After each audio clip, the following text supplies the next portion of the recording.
some noise for Orange Juice and a Blunt. Whoreson, the story of a ghetto pimp.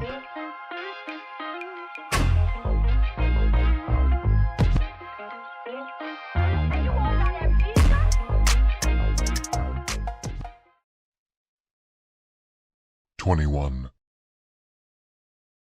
The street was still wet from the early evening rain.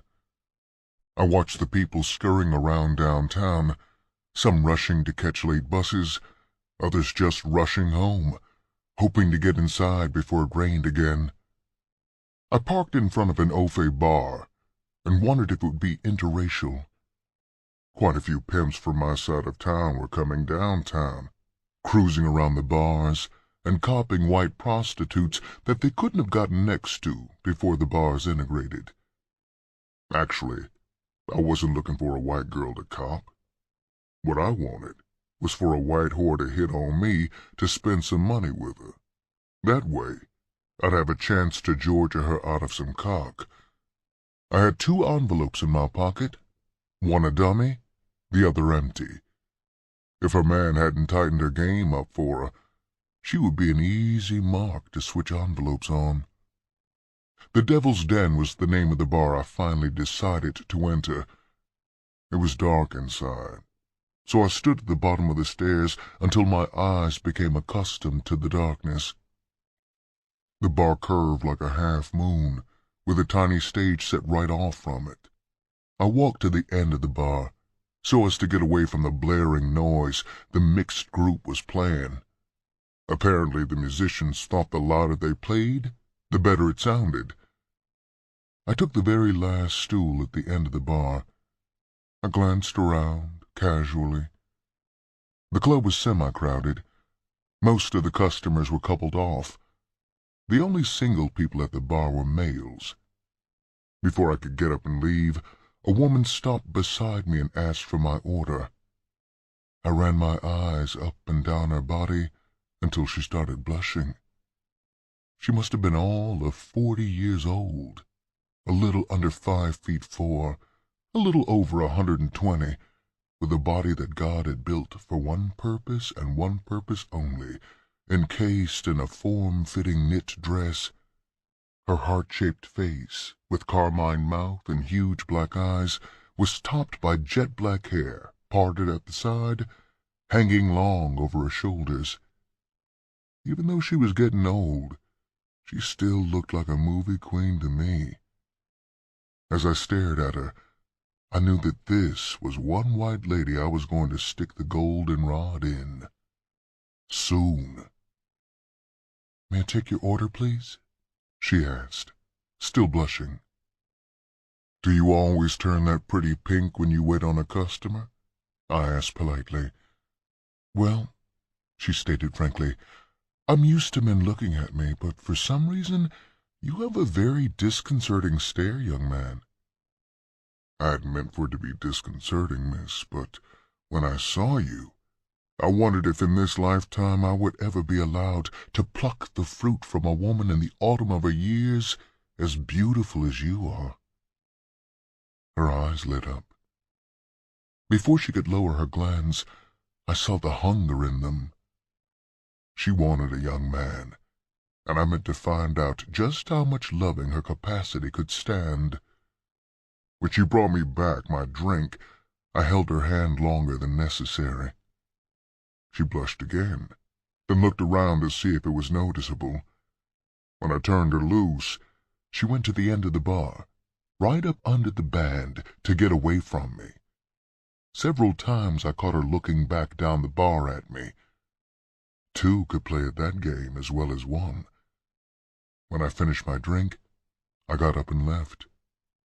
I knew there wouldn't be any chance of ripping her off tonight, but it would go down anyway. I was willing to bet cash money on it.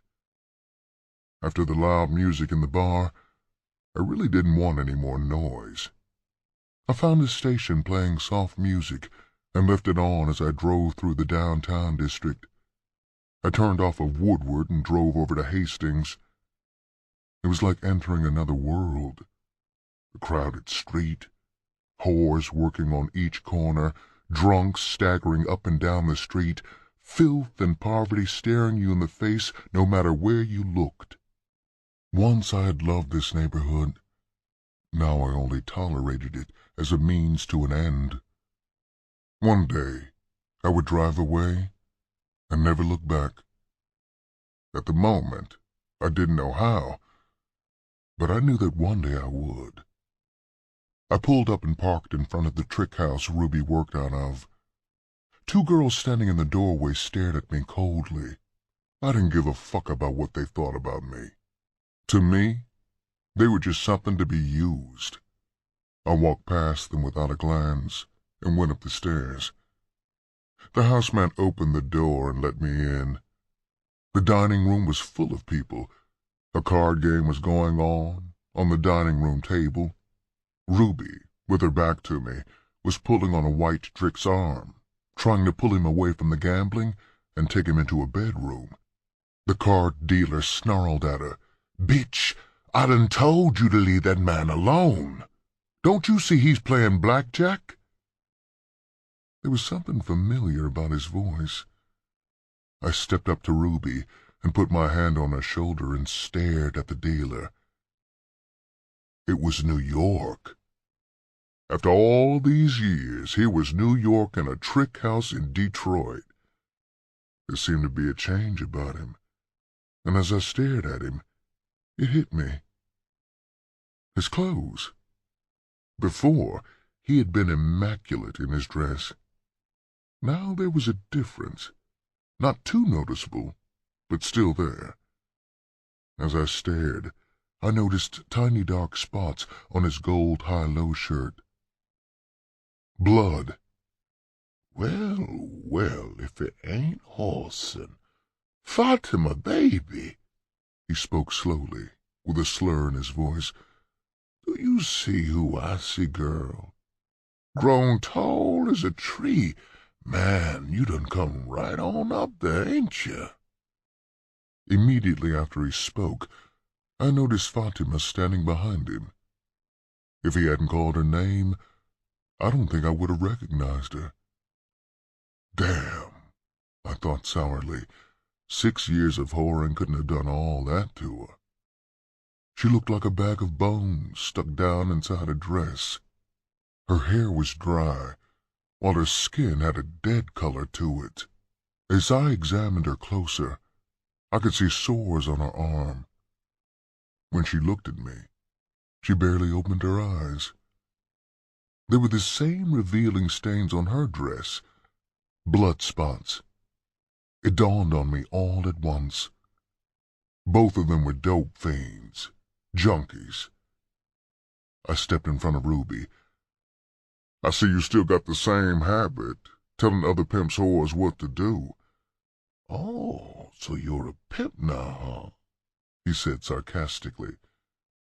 Well, I sure the fuck ain't no dope fiend, I replied coldly. His eyes narrowed, and he shuffled the cards quickly. I removed my large bankroll and pulled off a $10 bill. His hungry eyes followed the roll. I held the bill out to Ruby. Go get us both a drink, baby. She took the money from me and walked back to the kitchen. I edged over to the card table. I watched New York as he dealt the cards around to the black and white tricks. When the player in front of him asked for a hit, he pulled seconds from the deck. I knew then that the cards were marked. Why don't you take a hand, Whoreson? Give me a chance to win some of that good whore money You're so proud of, he sneered. Some of the prostitutes in the room looked at him oddly. It was seldom that a pimp got in a game that was already rigged to rip off the tricks, unless he was a fool.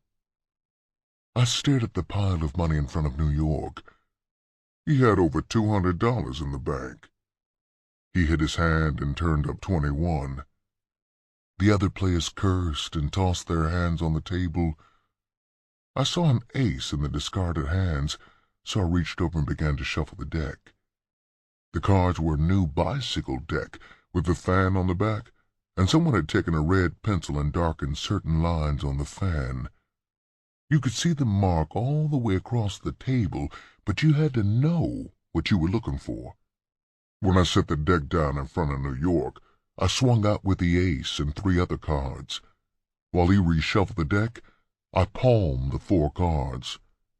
When he set the deck